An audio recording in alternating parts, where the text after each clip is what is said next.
Confusion होगा, ma'am centre ठीक है। मगर व्हाट इफ तुम्हारा कोरोना तो कितना साल हो गया, अब लेकिन वैक्सीन का असर तो बॉडी में है ना। वैक्सीन थोड़ी हमेशा नहीं रहेगा ना, वो इसलिए तुम लोग हर साल देते हैं। जो वैक्सीन हम तुमको देंगे उसका असर उतना थोड़ी रहेगा। अच्छा तुमको हर ईयरली बुला के दे रहे हैं, इसका असर ख़त्म हो जाता है। अच्छा, तो जो कोरोना वैक्सीन जो था, छोड़ो कोरोना। लेपल आपका लेपल दिख रहा है यहाँ पे ऊपर में कुर्ता में, ये लेपल लेपल क्या होता है? ये माइक छोटा ये है ना। हाँ है मैम, है। थोड़ा आगे की तरफ कर दीजिए, वो लग रहा है अंदर घुस रहा है। नहीं है मैम वो वैसे हाँ बाहर की तरफ उसे कीजिए, माइक जो है ना छोटा वाला। हाँ ऐसे हाँ छोड़ दीजिए। हाँ गला के लॉकेट से खाली नाम टन कान टन टन करेगा, ठीक है ठीक है ठीक है, खाली बॉडी में टच नहीं होना चाहिए, वो बॉडी में नहीं आना चाहिए। लॉकेट में और बॉडी। लॉकेट में तो बहुत शार्प आवाज़ है। हाँ हाँ, थोड़ा ऊपर की तरफ कर लीजिए, जैसे पीछे से खींच लीजिए ताकि वो ऊपर हो जाएगा। हाँ रखना पड़ता उसको, हाँ ठीक है। हाँ ऊपर चला गया, नहीं टच करेगा। कोरोना का तो बात ही मत लाना इसमें, कोरोना नहीं, वो अलग तो इशू बात ही नहीं अलग है। लाना, वो हाँ सवाल नहीं लाना। इशू अलग है। वो और लोगों को पैनिक करने वाला सवाल है। आए थे हरि बच्चन को डर लगे। नहीं बस जनरल बातचीत में क्यों हो रहा है। हाँ हाँ, दिनचर्या जीवन शैली लोगों की, प्लस खान पान, इसका भी थोड़ा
स्टार्ट हुआ, बस 2 मिनट और। पानी पीना है तो गला सूखने लगता है।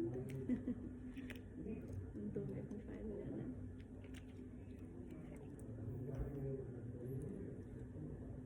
लक्षण जैसे क्या मतलब है, शुरुआती लक्षण क्या लोगों को होता है? चेस्ट पेन, चेस्ट पेन ही है मेन। जैसे कुछ लोग बोलते हैं कि ये हाथ में दर्द हो रहा है तो समझो कि कुछ ऐसा है, ये भी एक सिम्टम्स है, कुछ ये सब चीज़ें। चेस्ट पेन और वही पेन वहाँ जाता है, अच्छा शुरुआत यहाँ यहाँ से के पेन वो से और होता वही है पेन वो तभी। रेडिएट होता है तब होता है। खाली ये तो जैसे कुछ लोग बोलते हैं नेक वगैरह में भी हाँ पेन हो रहा है। हाँ, ये पेन तुम्हारा यहाँ जाएगा, नेक में भी जा सकता है, कभी कभी पेट के एरिया में भी जा सकता है, तो रेडिएशन है। लेकिन पेन शुरू यहाँ से होगा। मुझे पिछले कुछ दिन से यहाँ दर्द हो रहा है। मेरे दिमाग में आ रहा, अच्छा मैं मैम से पूछूंगी कि मुझे यहाँ क्यों दर्द हो रहा है, कहीं यहाँ से यहाँ तो नहीं कुछ कनेक्शन बन रहा है। मतलब कितना दिमाग कितना शैतान होता है ना, बस नेगेटिव चीजें बहुत ज़्यादा बहुत ज्यादा आती है हमारे अंदर। इसलिए किताबी है, डोंट हाँ, बिलीव। नहीं, अब अच्छा ये नेगेटिव थॉट्स और क्यों आ रहे हैं, क्योंकि हमारे आसपास ये चीजें हो रही हैं, हम देख रहे हैं शायद इसलिए।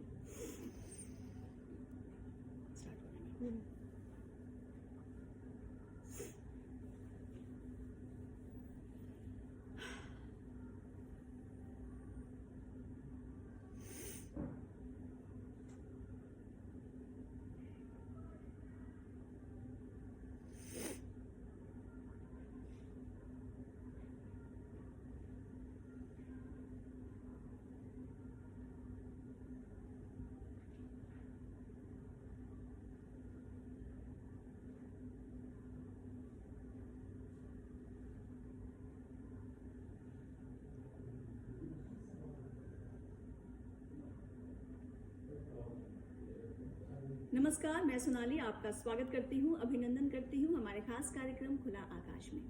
दोस्तों, हृदय से संबंधित रोग एक गंभीर समस्या है जिसका समय पर और निरंतर देखभाल बेहद आवश्यक है। भारत में पिछले कुछ वर्षों को अगर हम देखें तो पिछले कुछ वर्षों से हृदय संबंधित रोग से व्यक्ति की मौत की संख्या काफ़ी तेज़ी से बढ़ रही है। ऐसे में बहुत ज़्यादा ज़रूरी है कि हम सभी अपने दिल का खास ख्याल रखें, क्योंकि जब तक हमारे सीने में दिल धड़क रहा है तब तक हमारी सांसें चल रही है, हमारी ज़िंदगी चल रही है। और जिस दिन सीने का दिल धड़कना बंद कर दे उस दिन हमारा शरीर मिट्टी समान हो जाएगा। इसलिए बहुत ज़रूरी है कि हम सभी अपने दिल का खास ख्याल रखें। दोस्तों, आज हम बात करेंगे हृदय संबंधित रोग के बारे में और इसका कैसे रखें ख्याल, इस विषय पर। और इस विषय पर बातचीत के लिए हमने इसी क्षेत्र के एक्सपर्ट को आमंत्रित किया है। हमारे साथ है कार्डियोलॉजिस्ट यानी कि हृदय रोग विशेषज्ञ। उनसे आपको रूबरू करवाऊं उससे पहले आइए उनके बारे में कुछ जान लेते हैं।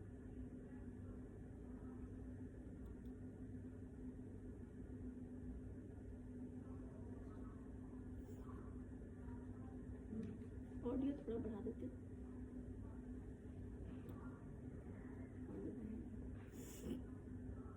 डॉक्टर जयमाला मिश्रा।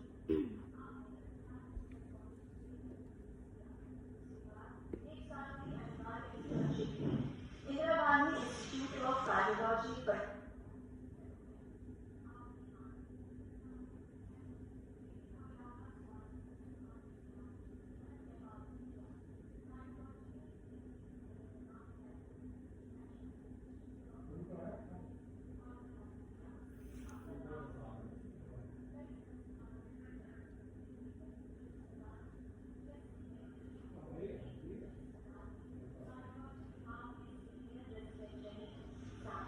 नोएडा के एक अस्पताल में इकोकार्डियोग्राफी के रूप में अपनी सेवा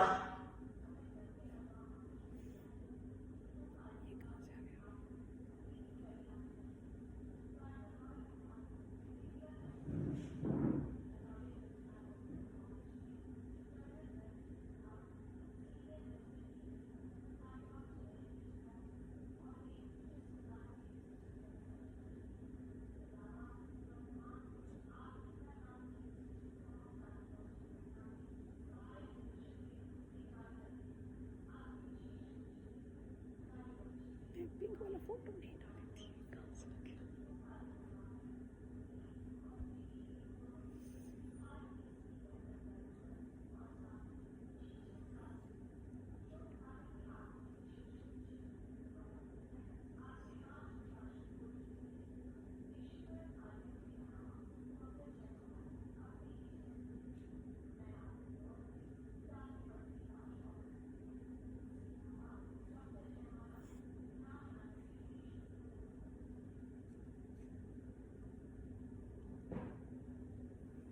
और दोस्तों, इस वक्त हृदय रोग विशेषज्ञ डॉक्टर जयमाला मिश्रा खुद हमारे साथ हैं। आइए उनका स्वागत करते हैं। स्वागत है मैम आपका हमारे कार्यक्रम खुला आकाश। नमस्ते मैम। नमस्ते मैम, आज का जो हमारा विषय है बेहद गंभीर विषय है, क्योंकि हम सभी देख रहे हैं, हमारे आसपास हो, सगे संबंधी हो या फिर दोस्त हो, हर किसी को मतलब ये हर 2-3 घर के बाद यदि हम देखें तो किसी ना किसी को ये समस्या हो रही है हृदय संबंधित। हृदय संबंधित रोग क्या क्या है, सबसे पहले इसके बारे में विस्तार से बताएं। हृदय कार्डिक प्रॉब्लम्स तो बहुत बड़ा उसकी बहुत सारे रूप हैं, लेकिन अगर हम लोग शुरुआत करें तो हम लोगों को सबसे इंटरेस्टिंग और मैनेजेबल जो होती है वो है हार्ट अटैक और क्रॉनिक कोरोनरी सिंड्रोम, मतलब हार्ट के पेशेंट जो ग्रसित होते हैं हार्ट के प्रॉब्लम से। तो हार्ट अटैक एक अक्यूट इवेंट है, मतलब वो कुछ दिन का इवेंट है जो तुरंत हुआ है। तो उसके लिए मैनेजमेंट हम लोग को अभी चाहिए होता है। जैसे मानिए अगर किसी को हार्ट अटैक में नॉर्मली 3-4 सिम्टम्स हो सकते हैं जो एकदम अवॉइड नहीं कर सकते हम लोग। वो है चेस्ट पेन, जो हमारे छाती के बीचों बीच शुरू होता है। अगर कोई बोले कि मुझे छाती दर्द हो रहा है और मुझे बहुत पसीना आ रहा है और मुझे सांस लेने में दिक्कत हो रही है साथ साथ, और धड़कन या बढ़ गया है या घट गया है और मुझे चक्कर आ रही है, और सब लोग उस रूम में सब लोग कंफर्टेबल हैं या ठीक हैं और सिर्फ इनको अचानक से लग रहा है कि घुटन हो रही है, तो ये चेस्ट पेन की सिम्टम्स है। आपको फ़ौरन डॉक्टर के पास जाना है, क्योंकि चेस्ट पेन हर 1 मिनट अगर उसको दवाई उनको देर से दिया गया तो वो आपका हार्ट का मसल्स का डैमेज होना उसी वक्त से शुरू होता है, और वो 2-3 कुछ दवाइयाँ इमरजेंसी दवाइयाँ हैं, वो दे देने से बहुत हद तक हम लोग हार्ट के मसल्स जो एक बार डैमेज हो गए तो हो जाते हैं, अगर वो दवाई टाइम पे दिया गया तो उसको हम लोग बचा सकते हैं। तो एक कंप्लेन होता है चेस्ट पेन, दूसरा धड़कन पैल्पिटेशन हम लोग बोलते हैं, और तीसरा ज़्यादा करके सांस की तकलीफ़ जो अचानक से होती है, जो शायद 1 घंटे पहले नहीं थी और अभी अचानक से हो गया। तो ये 3 सिम्टम्स अगर ये तुरंत हुआ है तो ये इसके बाद से आपका एक टाइम बॉम्ब की तरह है। आपको तुरंत एज सुन एज पॉसिबल जितना अर्जेंटली हो सके किसी डॉक्टर के पास जाइए या ईसीजी कराइए, और ये वो ईसीजी को लेके अगर बगल में कोई आपके प्राइमरी हेल्थ सेंटर कहीं भी चिकित्सालय है वहाँ जाइए, और अगर ईसीजी में वो चेंजेस आने लगते हैं, नॉर्मली 4 घंटा लग जाता है ईसीजी के चेंजेस तुरंत आते हैं, लेकिन वो खून से जांच में करूँ तो 4 घंटे लग जाते हैं। इसलिए पेशेंट के सिम्टम्स को हम लोग को तुरंत पकड़ना है, और इमीडिएटली दवाई जो हम लोग 3-4 दवाई होता है, अगर किसी को कुछ समझ नहीं आए तो इकोस्प्रिन की 4 गोली 75 mg की गोली मिलती है, 4 गोली हम लोग को जीभ के नीचे दे देना है। और इसी तरह एक और क्लोपिडोग्रेल, जो ये दोनों दवाई ब्लड को थिन करता है, ये 4 दवाई ये दे देनी है, और एक अटोरवास्टेटिन की एक दवाई 80 mg की होती है। ये 3 इमीडिएटली दवाई दे के, और अगर चेस्ट पेन है तो एक सबलिंगुअल जीभ के नीचे एक नाइट्रेट सब दवाई, वो हर फार्मासिस्ट को पता होता है कि जीभ के नीचे रखने वाली एक दवाई होती है, वो दे के और तुरंत डॉक्टर के पास रेफ़र कर देना है। डॉक्टर ईसीजी करेंगे। ईसीजी में अगर डॉक्टर को लगता है कि ईसीजी में चेंजेस बहुत ही अच्छा है, हार्ट अटैक का एक एक्यूट इवेंट है, तो उसको ना थ्रोम्बोलाइज बोलते हैं। थ्रोम्बोलिसिस का जितना जल्दी आप वो शुरू कर सके, वो अब तो हर जगह अवेलेबल है, हर छोटे से छोटे सेंटर्स में भी अवेलेबल है, और बड़े सेंटर्स में तो डेफिनेटली है। तो वो अगर वो पकड़ लेते हैं डॉक्टर, और वो दवाई तुरंत वो दवाई इमीडिएटली आधा 1 घंटे की में चलती है, वो दवाई शुरू करते हैं हार्ट अटैक। इसके बाद आप फिर उनको अलग से रेफ़र कर सकते हैं। इतना है कि वो अपने तरफ से वो एक बेसिक जो इमरजेंसी मेडिसिन है वो उन्होंने दे दिया, उसके बाद आप अपना हायर सेंटर्स में भेज दें, और फिर वहाँ से पेशेंट्स को वो लोग टेकअप कर लेते हैं। तो ये तो एक हुआ चेस्ट पेन, इसको बोलते हैं हार्ट अटैक। तो हार्ट अटैक मैक्सिमम ये जो अगर तुरंत मिल गया तो ठीक है, बहुत लोग गांव देहात या पेरीफेरी में रहते हैं तो उन लोग को आते आते तक 8 घंटे से 10 घंटे के भीतर ये दवाई अगर वो किसी भी प्राइमरी हेल्थ सेंटर्स के पास पहुंच जाए और ईसीजी में चेंजेस है क्या तो डॉक्टर दे सकते हैं। जिक्र आपने किया, नाम बताया, क्या हाँ, आसानी से कहीं भी उपलब्ध है ये हाँ दवा? मैम, ये और दवा क्या ये हमेशा हमें अपने साथ रखनी चाहिए? नहीं मैम, एक नॉर्मल आदमी अपने साथ नहीं रखेगा, ये हमेशा एक फार्मासिस्ट ही असिस्ट करता है। नॉर्मली ये सब दवाई तो वो एक्सपायरी होती है और उसको रखने का तरीका होता है, ये सब हम लोग नहीं हर नॉर्मल आदमी जिसके यहाँ हार्ट के पेशेंट नहीं है वो लोग नहीं रख सकते, लेकिन एक फार्मासिस्ट ज़रूर रखते हैं। तो उनके पास भी एक बेसिक मेडिसिन लेके और 10 घंटे के भीतर ये दवाई दे के और किसी प्राइमरी हेल्थ सेंटर में देना है कि ब्लड वो चला दे। आधे घंटे में वो स्ट्रेप्टोकाइनेस जो होता है, आधा घंटा ब्लड थ्रोम्बोलिटिक्स होता है कि कहीं भी ब्लड में अगर क्लॉट जमा है जो हार्ट अटैक करा रहा है, उसको बहुत हद तक क्षमता होती है वो दवाई को कि उसको वो गला दे और हार्ट का फ्लो को फिर बढ़ा दे कि हार्ट का जो मसल्स है वो डैमेज ना हो।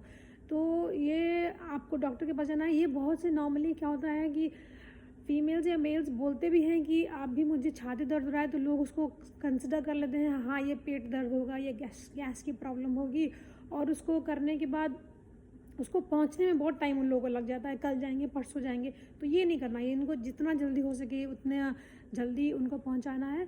और ये मुझे लगता है कि सबसे ज़्यादा महत्वपूर्ण बात जो है वो यही है कि अक्सर हम यही सोचते हैं कि सीने में जब दर्द हो रहा है तो लोग उसे गैस या फिर किसी भी रेगुलर जो पेट दर्द होता है उससे लोग इसे जोड़ के देखते हैं, लेकिन ऐसा बिल्कुल ना करें, क्योंकि हम सब के लिए बेहद ज़रूरी है कि अभी हम इस तरह की बीमारी को लेकर काफ़ी सतर्क रहें। कोई भी समस्या इस तरह की होती है तो सबसे पहले आप डॉक्टर के पास जाए, जो भी आपके नज़दीकी डॉक्टर हैं उनसे आप मिलें। हृदय से संबंधित जो रोग है उसके बचाव के लिए हमें और क्या करना चाहिए, आइए देखते हैं। तो ये मैं आपको बताई कि चेस्ट पेन तो एक सिम्टम्स है, लेकिन चेस्ट पेन में मैं इसके बारे में कुछ और बताना चाहूँगी कि छाती दर्द होता कैसे है। ये बीचों बीच होता है, यही सेम दर्द आपके लेफ्ट हैंड में यहाँ तक रेडिएट हो सकता है। किसी को पीठ गला में हो सकता है, पीठ पे पीछे जा सकता है, और किसी को ये जबड़ा में दर्द होता है। तो ये सब एक हार्ट अटैक, हार्ट के पेशेंट ग्रसित होने का ये सब निशानी है, लेकिन ये अक्यूट इवेंट है। बहुत लोगों को क्रॉनिक जो पेशेंट्स होते हैं वो लोग बोलेंगे कि मैं इतना दूर चलता हूँ और उतनी दूर चलने पर ही मुझे छाती दर्द होता है या पसीना होता है या धड़कन आती है और मैं रुक जाता हूँ 10 मिनट बैठ जाता हूँ तो ठीक हो जाता हूँ। तो ये भी एक क्रॉनिक स्टेबल एंजाइना के लोग मरीज़ हैं। इसकी दवाई थोड़े से उस दवाई से थोड़ा अलग है, लेकिन इसका मतलब है कि हाँ आपको ज़्यादा क्योंकि चांसेस है कि आपके हार्ट में ब्लॉकेजेस है और आपको डॉक्टर से मिलना है। वो अपना TMT कराएंगे, एंजियो कराएंगे और फिर देखेंगे कि अगर 70% से ज़्यादा ब्लॉकेज है तो स्टेंट लगेगा या बाईपास होगा। तो ये सब ये क्रॉनिक स्टेबल एंजाइना ये डॉक्टर्स ये फिर आपको हायर सेंटर में जाना होगा। बिल्कुल, तो बहुत ही अच्छे से मैम आपने बताया कि क्या क्या सिम्टम्स हो सकते हैं और किस समय में हमें डॉक्टर के पास जाना है, क्योंकि डॉक्टर भी इन चीज़ों का खास ख्याल रखते हैं कि यदि ज़्यादा अचानक से पसीना आना या फिर हम नहीं सांस ले पा रहे हैं सही तरीके से, तो ये कुछ सिम्टम्स हैं जिसका जिक्र इन्होंने किया। और साथ ही हमें बहुत ध्यान देना है कि यदि कुछ भी इस तरह के लक्षण हमारे शरीर में दिखाई दे तो हमें जल्दी से जल्दी डॉक्टर से मिलना होगा। हृदय संबंधित रोग से बचाव के लिए हमें और क्या क्या सावधानियां बरतनी चाहिए या फिर हम अपने जीवनचर्या में और दिन की जो शुरुआत होती है वो कैसी करनी चाहिए, आइए देखते हैं। बिल्कुल, ये बहुत अच्छा प्रश्न है।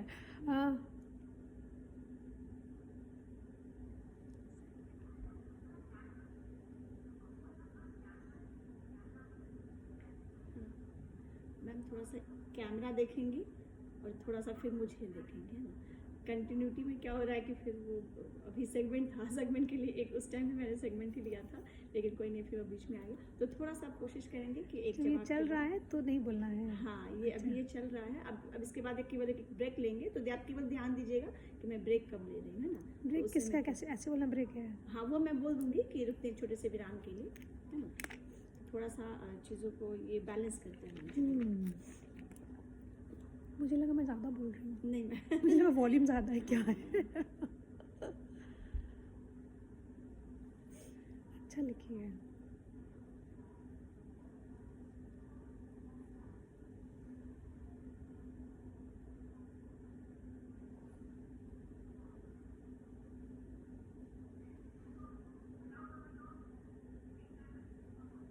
तो दोस्तों, यदि हम अपने दिनचर्या पे साथ ही साथ अपने खान पान पे थोड़ा सा ध्यान दें तो ज़रूर हम किसी भी गंभीर बीमारी से बच सकते हैं। मैम आपने बहुत सारी जानकारी दी कि किस तरीके से लक्षण क्या होते हैं हृदय संबंधित किसी भी रोग के बारे में अगर बात करें तो हार्ट अटैक की समस्या हम देख रहे हैं कि अभी के समय में भारत में बहुत ज़्यादा हो रहा है। अचानक कोई यंगस्टर है जो जिम कर रहा है और फिर वो वहीं गिर जाता है, बाद में पता चलता है कि उसे हार्ट अटैक आया। कोई महिला है जो इंजॉय कर रही है, डांस कर रही है, अचानक वो गिर जाती है स्टेज पे और बाद में पता चलता है कि हार्ट अटैक हुआ है। तो पहले तो माना जाता था कि अक्सर जो हृदय संबंधित रोग है वो पुरुषों को हुआ करते थे, लेकिन अभी के समय में युवा हो, महिलाएं हो, सबको ये समस्या हो रही है। तो पिछले कुछ सालों में ऐसा क्या हो गया कि ये रोग इतनी ज़्यादा बढ़ गए हैं? हाँ, ये बहुत ही अच्छा प्रश्न है मैम। पहले तो हार्ट अटैक हम इंडियन भारत निवासियों को हम लोग बहुत प्रोन हैं। हम लोग हार्ट अटैक के एक बहुत ही अच्छे परफेक्ट एग्जाम्पल हैं, क्योंकि हमारे जो नॉर्मली जो हमारे हमारा जो नॉर्मल एक दिन का रूटीन है वो हम लोगों का उतना प्रॉपर नहीं है। हमारे में ओबेसिटी जो हम लोग बोलते हैं बॉडी मास इंडेक्स वो ज़्यादा रहता है, मगर 30% के अगर 30 एक नंबर है जो आपको वेट और हाइट के अकॉर्डिंगली हम लोग निकालते हैं, अगर 30 से अगर ज़्यादा है तो हम लोग ओबीज़ माने जाते हैं। तो वो हम लोग के बहुत अभी परसेंटेज बहुत हाई हो रहा है। दूसरा है कि हमारा खाना पीना में नॉर्मली पहले उतना मिलावट शायद नहीं हुआ करता था, या हम लोग बहुत स्वस्थ भोजन लिया करते थे। फ्रूट्स फल इंक्लूडेड थे, हरी सब्जियां इंक्लूडेड थी। हम लोग तेल और तेली पदार्थ तला भुना खाना भी कम खाते थे। और अब क्या हो रहा है, हम लोग को बाहर का खाना ज़्यादा अच्छा लग रहा है। हम लोग को रोटी और वो घर की बनी हुई सब्ज़ी उतनी अच्छी नहीं लग रही है। और बाहरी खाना में क्या हो रहा है कि इतना मसाला और इतने वैरायटी ऑफ, जैसे हम एक एग्जांपल मालूम है अजीनोमोटो बाहर खाने में इतना, हर चाइनीज़ खाना में इतना ज़्यादा है। तो वो सब इस तरह तो एक चाइनीज़ खाने के बारे में मालूम है। ऐसे तो नॉर्मली उसमें और भी कितने कंपोनेंट्स होते होंगे, लाइक स्पाइसी फूड और इतना मिलावट, वो हम लोग अभी उसके लिए अभी उतने रेडी नहीं हुए हैं उसको पचा पाने के लिए, और शायद ये स्वास्थ्य के लिए अच्छा भी नहीं है। तो डाइटरी मॉडिफिकेशन सबसे ज़्यादा ज़रूरी है। एक हृदय रोग में पेशेंट आप हैं या आप नहीं होना चाहते हैं, तो आपकी सबसे इम्पॉर्टेंट चीज़ है कि आपका डाइटरी एकदम कंट्रोल हो, सादा खाना खाएं, अच्छा खाना खाएं और पौष्टिक खाना खाएं, सैलेड ज़्यादा इंक्लूड करें। और जो पहले ज़माने में हम लोग रोटी सब्ज़ी, हरी सब्ज़ी, दाल लेते थे, फल खाते थे, वो सब पे ज़्यादा ध्यान दें।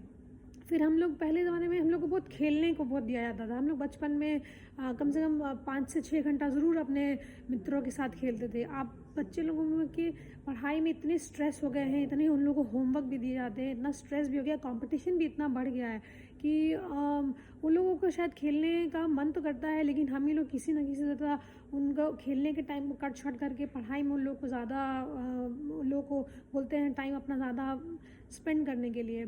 तो कहीं हद तक ये भी बहुत इम्पॉर्टेंट है, क्योंकि उसमें भी बच्चों की ओबेसिटी शुरू से ही देखी जा रही है, जो कि वो एक अलग बहुत ही गंभीर समस्या है। तो ओबेसिटी, खान पान, और आप देखिएगा कि हर ओबीस बच्चा वो अब शायद वो हाइपरटेंसिव भी हो गया हो, 18-19 तक आते आते वो हाइपरटेंसिव, डायबिटिक, कोलेस्ट्रॉल। नॉर्मली जो ये सब 50-60 वर्ष के आदमी के बाद आता था, उम्र के बाद आता था, ये तो शायद अब 20-30 से ही आना शुरू हो चुका है। तो ये सब का कहीं अभाव है। बच्चों को हम लोग को चाहिए कि वो लोग खेलने देना चाहिए। खेलने से हम लोग को ये ज़रूर पता चलेगा, अगर वो खेलेंगे तो अगर वो दौड़ेंगे, कूदेंगे, जितना भी कूद फान का अपना खेल खेलेंगे, उससे ये उनकी एक्सरसाइज कैपेसिटी बढ़ेगी, उससे उनकी लंग की कैपेसिटी बढ़ेगी, उससे उनका जो बॉडी बिल्डअप है वो होगा, और उससे अगर उनको हार्ट की प्रॉब्लम हो रही है, उस हद तक हम लोग वो भी जान पाएंगे कि ये अगर ये बच्चा कर रहा है और ये नहीं कर पा रहे हैं, तो शायद इनको डॉक्टर को दिखाने की ज़रूरत है, और शायद डॉक्टर को दिखा के उसको अर्ली टाइम पर रोकथाम किया जा सकता है। तो मैं बहुत हर स्कूल वाले लोग से भी प्रे करूँगी, हर स्कूल की टीचर से, प्रिंसिपल से, ये सब ये बहुत बड़ा प्रॉब्लम है। ये जो बीमारी है ये स्टार्ट हो रहा है आपके स्कूल से ही शुरू हो रहा है। तो मैं चाहूँगी कि ये हर स्कूल तक जाए, कि बच्चों को खेलने भी दें, पढ़ाई भी करने दें, और खेलना भी उतना ही ज़्यादा ज़रूरी है जितना उनके मेंटल डेवलपमेंट के लिए उतना ही ज़रूरी है, उनके शारीरिक ग्रोथ के लिए भी ज़रूरी है। तो बिल्कुल कह सकते हैं कि किसी भी तरह की गंभीर बीमारी से बचने के लिए, चूंकि हम देख रहे हैं कि आज के समय में बच्चों में भी ये बीमारी बहुत तेज़ी से फैल रही है, ऐसे में बहुत ज़्यादा ज़रूरी है कि बच्चों को हम खुला छोड़ें, उन पर ज़्यादा प्रेशर न दें, क्योंकि जो मुख्य कारण हृदय संबंधित रोग के जो सामने आ रहे हैं वो तनाव है, दिनचर्या है जो खराब होती जा रही है लोगों की, जंक फूड है जो हम बच्चों को खिला रहे हैं या खुद भी खा रहे हैं। तो इन चीज़ों से बहुत ज़्यादा ज़रूरी है कि हम सभी बचें। रुकते हैं छोटे से विराम के लिए, जल्द लौटेंगे।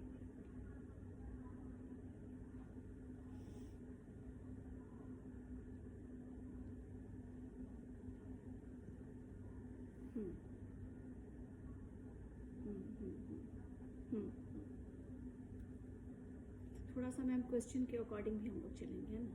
थोड़ा सा क्वेश्चन जैसे चल रहा है ना, जैसे अभी महिलाओं का और युवाओं का आया था, तो उसमें ये चीज़ तो इंक्लूड हो ही गया बच्चों का, थोड़ा सा जैसे थोड़ा सा महिलाओं का भी जिक्र हो गया उसमें, थोड़ा सा युवा का जैसे वो जो जिम कर रहे हैं उसका भी जिक्र हो गया। अभी जैसे एक नेक्स्ट क्वेश्चन हम ये ले लेंगे कि अचानक किसी को होता है तो एट अ टाइम हमें क्या करना है।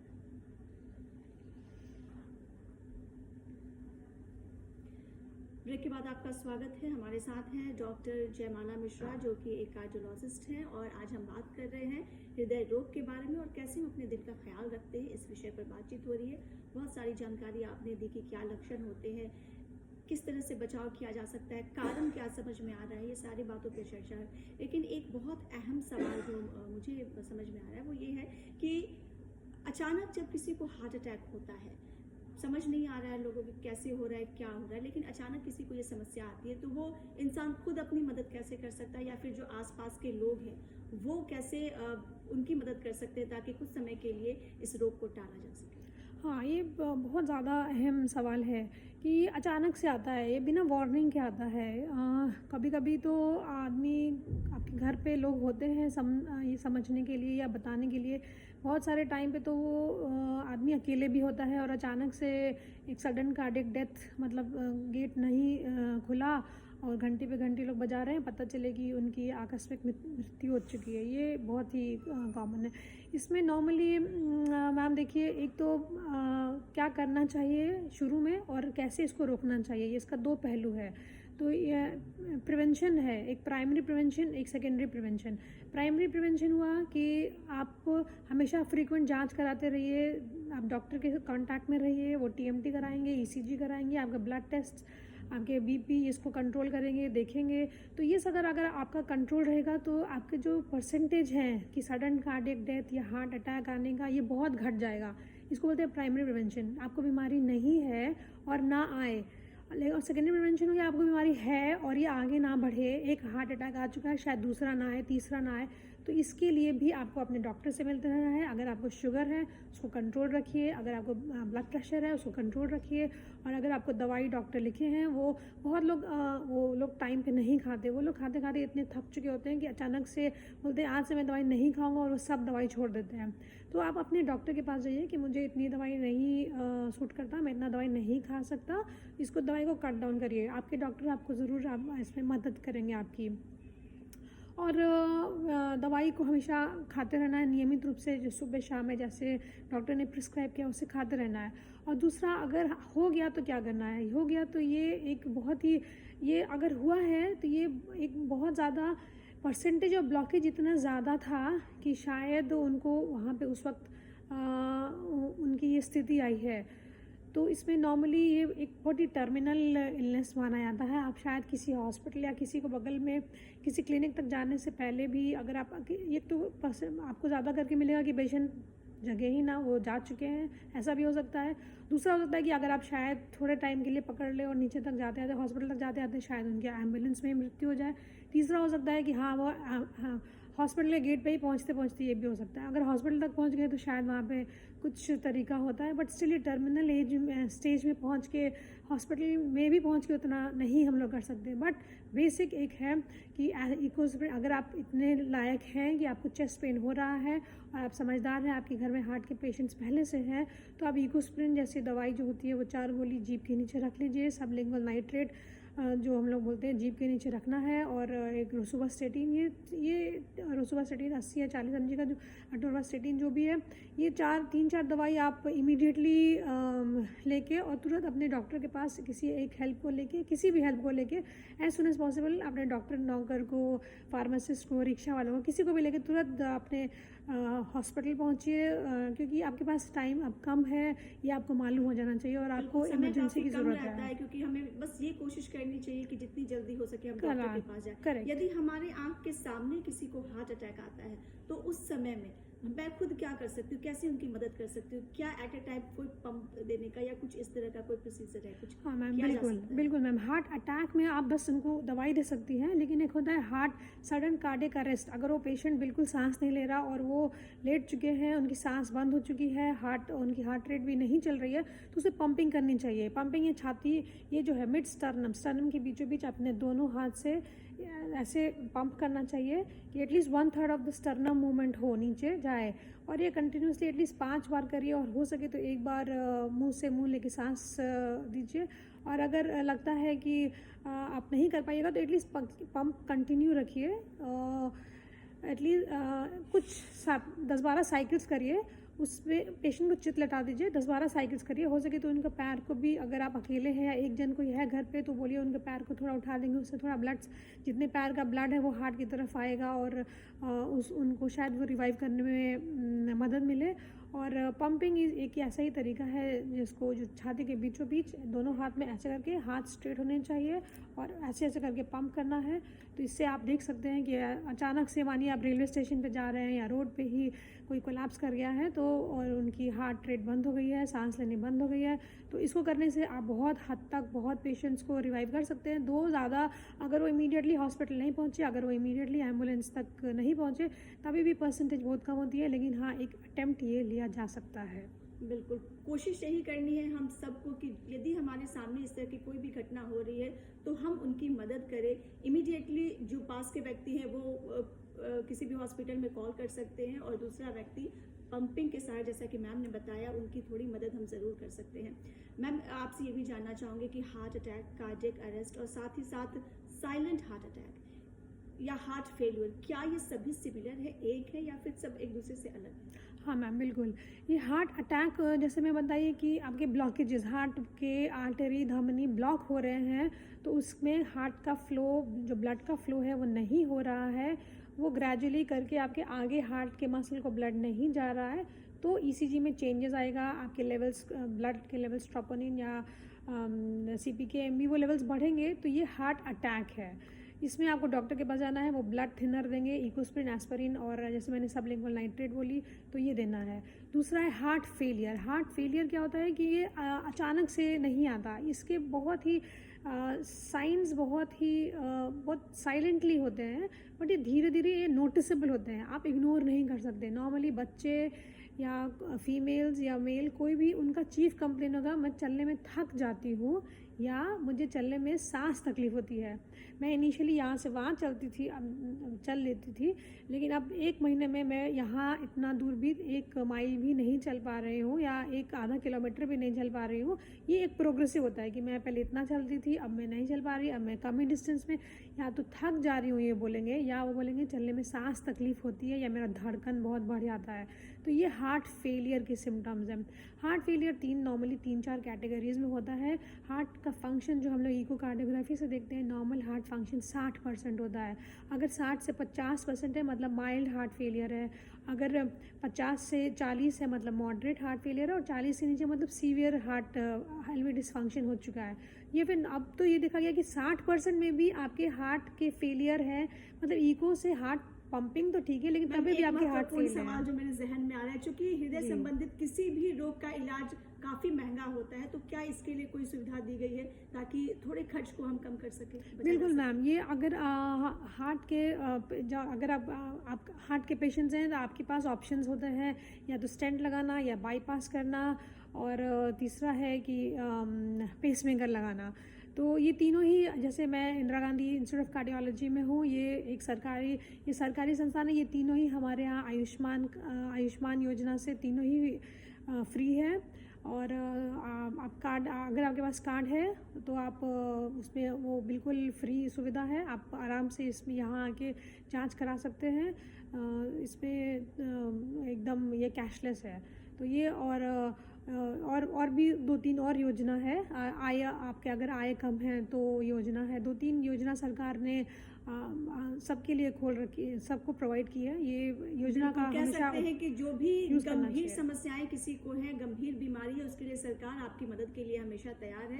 खास करके आयुष्मान भारत कार्ड यदि आपके पास है तो इस तरह की गंभीर समस्या जो हृदय संबंधित होती है, फिर कैंसर होती है, इस तरह के इलाज के जो खर्च आते हैं उससे आप जरूर बच सकते हैं। बहुत बहुत शुक्रिया मैम, बहुत अच्छी जानकारी आपने साझा की, और उम्मीद करती हूँ दोस्तों कि आज का कार्यक्रम आप सभी को काफी पसंद आया होगा। मैम ने जो बातें बताई उस पर आप जरूर गौर करें और लक्षण को समझे, पहचाने, और जल्द से जल्द कोई समस्या ऐसी दिखती है तो आप डॉक्टर के पास जरूर जाएं। दोस्तों, हमारे कार्यक्रम से जुड़े कोई भी सुझाव आपके पास है तो आप हमें जरूर बताएं। उसके लिए हमारा ईमेल आईडी नोट करें। हमारा ईमेल आईडी है director@ddkpatna@rate.com। और इसी के साथ खुला आकाश की पूरी टीम को दे इजाजत। नमस्कार। नमस्ते। चीजें बहुत थी। अच्छा, तुम लास्ट वाला क्वेश्चन रिपीट नहीं की। इसलिए मैंने रिपीट नहीं किया। हाँ, वो एंडलेस है हार्ट, ओबियसली हार्ट का प्रॉब्लम एक्चुअली एंडलेस